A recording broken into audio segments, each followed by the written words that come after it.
The NCAA is the NCAA.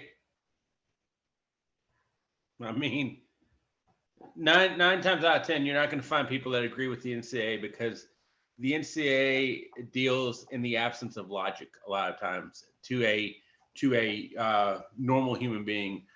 Everything the NCAA does doesn't make sense because it's just doesn't make sense. But when they go off their rules and, some of their, I don't want to say you got to really look on the third or fourth page, but sometimes the NCAA, I don't want to say they bury things, but they're an interesting.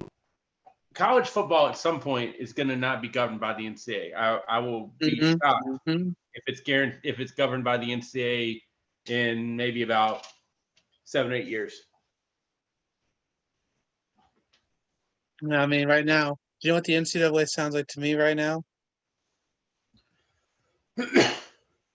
No craps, allegedly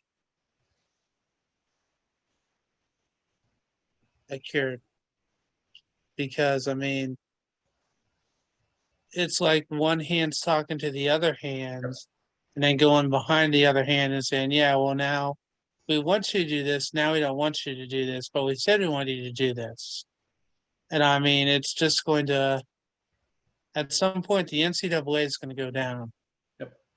I think they're going to go down worse than how the Pac-12 has gone down. And because you saw how Oregon State and Washington State had an emergency meeting because they know that the Pac-12 is going to try to liquidate all their assets. So they had to have an emergency meeting to stop that from happening. So they were able to get that from a judge. We're going to see how that goes just because that's still a whole bag of worms that has not completely been figured out.